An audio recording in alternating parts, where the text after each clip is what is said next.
ಸಾರಿಗೇತರ ವಾಹನವನ್ನ ಬಾಡಿಗೆ ಬಳಸುವುದರ ವಿರುದ್ಧ ಸೂಕ್ತ ಕ್ರಮ ಕೈಗೊಳ್ಳಬೇಕೆಂದು ಆಗ್ರಹಿಸಿ ದಕ್ಷಿಣ ಕನ್ನಡ ಜಿಲ್ಲಾ ಆಟೋ ರಿಕ್ಷಾ ಚಾಲಕರ ಸಂಘ ಮತ್ತು ಜಿಲ್ಲಾ ರಿಕ್ಷಾ ಚಾಲಕ ಮಾಲಕರ ಒಕ್ಕೂಟ ನೇತೃತ್ವದಲ್ಲಿ ಪ್ರಾದೇಶಿಕ ಸಾರಿಗೆ ಅಧಿಕಾರಿ ಆರ್ಎಂ ವರ್ಣೇಕರ್ ಅವರಿಗೆ ಮನವಿ ಸಲ್ಲಿಸಿದರು. ಮಂಗಳೂರಿನ ಸಾರಿಗೆ ಕಚೇರಿಯಲ್ಲಿ ಇಂದು ಒಕ್ಕೂಟ ನೇತೃತ್ವದಲ್ಲಿ ಮನವಿ ಸಲ್ಲಿಸುವ ಮೂಲಕ ತಮ್ಮ ಬೇಡಿಕೆಗೆ ಸ್ಪಂದಿಸಬೇಕೆಂದು ರಿಕ್ಷಾ ಚಾಲಕ ಮಾಲಕರ ಒಕ್ಕೂಟ ಒತ್ತಾಯಿಸಿದರು. ಮನವಿ ಸ್ವೀಕರಿಸಿದ ಪ್ರಾದೇಶಿಕ ಸಾರಿಗೆ ಅಧಿಕಾರಿ ಆರ್ಎಂ ವರ್ಣೇಕರ್ ಅವರು ಈ ಬಗ್ಗೆ ಜಿಲ್ಲಾಡಳಿತಕ್ಕೆ ಗಮನಕ್ಕೆ ತರುತ್ತೇನೆ ಅಂತ ಹೇಳಿದರು. ಆಟೋ ರಿಕ್ಷಾಗಳು ಓಡಾಡ್ತಾ ಇದ್ದಾವೆ. ಸೊ ಈಗ ಹೊಸ ಎಲೆಕ್ಟ್ರಿಕ್ ವಾಹನಗಳು ಬಿಡುಗಡೆಯಾದ ನಂತರ ಅದರ ಪ್ರಮಾಣ ಕೂಡ ಜಾಸ್ತಿ ಆಗ್ತಾ ಇರುವುದರಿಂದ ಸರ್ಕಾರದ ಸೆಂಟ್ರಲ್ ಗೌರ್ಮೆಂಟ್ ಆದೇಶದ ಪ್ರಕಾರ ಅವಕ್ಕೆ ಪರವಾನಗಿ ಅವಶ್ಯಕತೆ ಇಲ್ಲ ಅಂತ ಸರ್ಕಾರದವರು ಗೈಡಿಫಿಕೇಷನ್ ಮಾಡಿದ್ದಾರೆ. ಅದನ್ನು ನಾವು ಜಿಲ್ಲಾಡಳಿತದಲ್ಲಿ 7,000ಕ್ಕಿಂತ ಜಾಸ್ತಿ ಆಟೋ ರಿಕ್ಷಾಗಳು ಸಂಚಾರ ಮಾಡಿದ್ದಲ್ಲಿ ಮತ್ತೆ ನಮಗೆ ಟ್ರಾಫಿಕ್ ಕಂಟ್ರೋಲ್ ಜಾಸ್ತಿ ಆಗ್ತದೆ. ಟ್ರಾಫಿಕ್ ಕಂಟ್ರೋಲ್ ಮಾಡೋದು ಅಸಾಧ್ಯ ಆಗುತ್ತದೆ.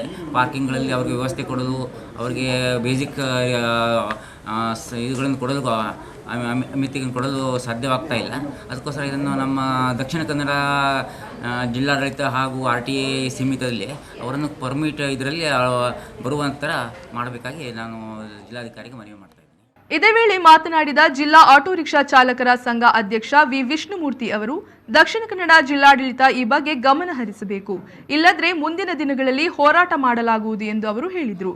ಆದರೆ ಇತ್ತೀಚೆಗೆ ಕೇಂದ್ರ ಸರ್ಕಾರ ಇಲೆಕ್ಟ್ರಿಕಲ್ ರಿಕ್ಷಾಗಳನ್ನು ಜಾರಿ ಮಾಡುವ ಉದ್ದೇಶದಿಂದ ಪರವಾನಗಿಯೂ ಬೇಡ, ಇದು ಬೇಡ, ಯಾವುದು ಪ್ಯಾಸೆಂಜರ್ ಗಾಡಿ ಅನ್ನುವಂಥ ಇದು ಬೇಡ, ಪರ್ಮಿಟ್ ಇದು ಬೇಕಾಗಿಲ್ಲ, ಅದನ್ನು ಫ್ರೀಯಾಗಿ ಓಡಿಸ್ಬೋದು ಅಂತ ಎಲ್ಲ ರೀತಿಯ ಸಬ್ಸಿಡಿಯನ್ನು ಕೊಟ್ಟು ಜಾರಿ ಮಾಡಿದೆ ಅನ್ನುವಂಥ ರೀತಿಯಲ್ಲಿ ಹೇಳ್ತಾ ಇದ್ದಾರೆ. ಆದರೆ ನಮಗೆ ಸಿಕ್ಕಿದಂಥ ಎಲ್ಲ ದಾಖಲೆಗಳ ಪ್ರಕಾರ ಪರವಾನಗಿ ಇರುವಂಥದ್ದು ಸಾರಿಗೇತರ ವಾಹನಗಳಿಗೆ ಹೊರತು ಸಾರಿಗೆ ವಾಹನಗಳಿಗೆ ಇಲ್ಲ. ಇದು ಗೆಜೆಟ್ ನೋಟಿಫಿಕೇಷನ್ನಲ್ಲಿ ಇಷ್ಟರವರೆಗೆ ಸಾರಿಗೆ ವಾಹನಗಳಲ್ಲಿ ಇರುವ ಬಗ್ಗೆ ಬಂದಿಲ್ಲ. ಆ ಸಾರಿಗೆ ವಾಹನಗಳಿಗೆ ಇಂಥ ಒಂದು ಪರವಾನಗಿ ಇಲ್ಲ ಅಂತಾದರೆ ನಾಳೆ ಅದರಲ್ಲಿ ಕೂತು ಹೋದಂಥ ಪ್ಯಾಸೆಂಜರಿಗೆ ಆಕ್ಸಿಡೆಂಟ್ ಆದರೆ ಗಾಡಿಗೆ ಇನ್ಶೂರ್ ಸಿಗ್ಬೋದು, ಪ್ಯಾಸೆಂಜರಿಗೆ ಸಿಗುತ್ತಾ? ಇಂಥ ಎಲ್ಲ ಇನ್ಸೆಕ್ಯೂರಿಟಿಯ ಮಧ್ಯೆ ಯಾವುದೇ ನೀತಿ ನಿಯಮಗಳಿಗೆ ಒಳಪಡದೆ ಸಾರಿಗೆ ಪ್ರಾಧಿಕಾರ ಅಂತ ಇದೆ, ಅಲ್ಲಿ ಚರ್ಚೆ ಆಗಿ ಅಲ್ಲಿ ಇದೆಲ್ಲ ಜಾರಿ ಆಗುವಂಥ ವಿಧಾನ ಇಷ್ಟರವರೆಗೆ ಇದ್ದದ್ದನ್ನು ಎಲ್ಲ ಗಾಳಿಗೆ ತೂರಿ ಬರೀ ಕೇಂದ್ರ ಸರ್ಕಾರದ ಆದೇಶ ಅಂತೇಳಿ ಇದನ್ನು ಜಾರಿ ಮಾಡ್ತಾ ಇದ್ದಾರೆ. ಸಾರಿಗೆ ಪ್ರಾಧಿಕಾರದ ಮುಖಾಂತರ ಚರ್ಚೆ ಮಾಡಿ ಇದಕ್ಕೆ ಸೂಕ್ತವಾದಂಥ ಎಲ್ಲ ರಕ್ಷಣೆಗಳು ಇರುವಂಥ ಒಂದು ವ್ಯವಸ್ಥೆಯನ್ನು ಮಾಡದೇ ಇದ್ದರೆ. ಈ ವೇಳೆ ಜಿಲ್ಲಾ ರಿಕ್ಷಾ ಚಾಲಕ ಮಾಲಕರ ಒಕ್ಕೂಟ ಗೌರವಾಧ್ಯಕ್ಷ ಅಶೋಕ್ ಕುಮಾರ್ ಶೆಟ್ಟಿ, ಮುಖಂಡರಾದ ಶೇಖರ್ ಕುತ್ತರ್, ಸತೀಶ್ ಕುಮಾರ್, ಚಂದ್ರಹಾಸ್ ಕುಲಾಲ್ ಸೇರಿದಂತೆ ಮತ್ತಿತರರು ಪಾಲ್ಗೊಂಡಿದ್ದರು. ಎಲ್ಲರೂ ಒಟ್ಟಿಗೆ ಸೇರಿ ಹೋರಾಟ ಮಾಡ್ತಿದ್ದು ಸಾಧಾರಣವಾಗಿ ಒಂದು ಪರ್ಮಿಟ್ ವರ್ಗಾವಣೆಗೆ 1 ವರ್ಷದಿಂದ ಹೋರಾಟ ಮಾಡಿದೆ. ಅದೀಗ ನಮಗೆ ಹೋರಾಟವಾಗಿ ಅದರ ಜಯ ಸಿಕ್ಕಿದೆ. ಆದರೆ ನಮಗೆ ಒಂದಲ್ಲ ಒಂದು ಸಮಸ್ಯೆ ಇಲ್ಲಿ ಆಟೋ ಬರುತ್ತೆ.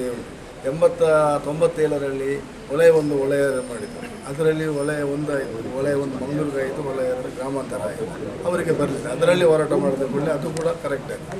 ಈಗ ಪರ್ಮಿಟ್ ವರ್ಗಾವಣೆ ಆಗ್ತಾ ಉಂಟು. ಹೊಸ ಪರ್ಮಿಟ್ ಸಮಸ್ಯೆ ಇತ್ತು. ಅದು ಈಗ ಬ್ಯಾಟ್ರಿ ಅಂತ ಒಂದು ಕೊಟ್ಟಿದೆ. ಆ ಬ್ಯಾಟ್ರಿಗೆ ನಮ್ಮದು ಏನು ಅಡಂತರ ಇಲ್ಲ, ಅದು ಬಡವರ ಸ್ಕೀಮ್ ಕೊಟ್ಟಿದೆ. ಆದರೆ ಇಲ್ಲಿ ಇದ್ದವರಿಗೆ 4,800 ರಿಕ್ಷಾಗೆ ಇಷ್ಟ ತನಕ ಇಲ್ಲಿ ಪಾರ್ಕ್ ಕೊಡಲಿಲ್ಲ. ಒಂದು 5-6 ಮೀಟಿಂಗ್ ಆಯಿತು. ಸ್ಮಾರ್ಟ್ ಸಿಟಿ ಹೇಳುತ್ತೆ, ಅದನ್ನು ಹಿಂದೆ ಆಗ್ತಾ ಇದ್ದಾರೆ. ಅದಕ್ಕೆ ದಯಮಾಡಿ ನಾವೆಲ್ಲರಿಗೂ ಮನೆ ಕೊಟ್ಟಂತೆ ಬ್ಯಾಟ್ರಿ ರಿಕ್ಷಾ ಬೇಡ ನಾವು ಹೇಳೋದಿಲ್ಲ. ಆ ಬ್ಯಾಟ್ರಿ ರಿಕ್ಷಾ ಕೊಡುವಾಗ ಸರಿಯಾದ ಕಾನೂನು ಸರ್ಕಾರದ ಟ್ಯಾಕ್ಸ್, ಇನ್ಸೂರೆನ್ಸು, ಯೂನಿಫಾರ್ಮು, ಪಾರ್ಕ್ ಮತ್ತು ಅದಕ್ಕೆ ಎಲ್ಲೋ ಪೇಂಟ್ ಅಳಿಸಬೇಕು ನಮ್ಮ ಎಲ್ಲರ ಮನವಿ. ಮತ್ತು ಇಲ್ಲಿ ಪಾರ್ಕಿನ ವ್ಯವಸ್ಥೆ ನಮಗೆ ಕೊಟ್ಟಿದ್ದಾರೆ. ಇಷ್ಟ ತನಕ ನಗರ ಪಾಲಿಕೆ ಆದರೆ ಯಾರಾದರೂ ಅದನ್ನು 10-12 ಮೇಯರ್ ಆಯಿತು. ಈಗ ಸ್ಮಾರ್ಟ್ ಸಿಟಿ ಅದನ್ನು ಮುಂದೆ ಇಟ್ಟು ಮಾಡುವ ಹೇಳ್ತಿದ್ದಾರೆ. ಇದಕ್ಕೆ ಪುನಃ ಪಾರ್ಕ್ ಕೊಡ್ತಾರೆ, ಅದು ಎಲ್ಲಿಂದ ಇವರು ಮಾಡ್ತಾರೆ? ಅದಕ್ಕೆ ಬೇಕು ನಾವು ಇದ್ದ ಪಾರ್ಕ್ನಲ್ಲಿ ಇದ್ದಾರೆ. ಈಗ ಬ್ಯಾಟ್ರಿಗೆ ಅಲಗಾಡಿಯನ್ನು ಅವರು ಇದು ರಿಪ್ಲೇಸ್ ಮಾಡೋದಾದರೆ ಆ ಗಾಡಿ ನಾವು ಮುಂಚೆ ಕೂಡ ಈಗ ಅದು ಹೇಳೋದು.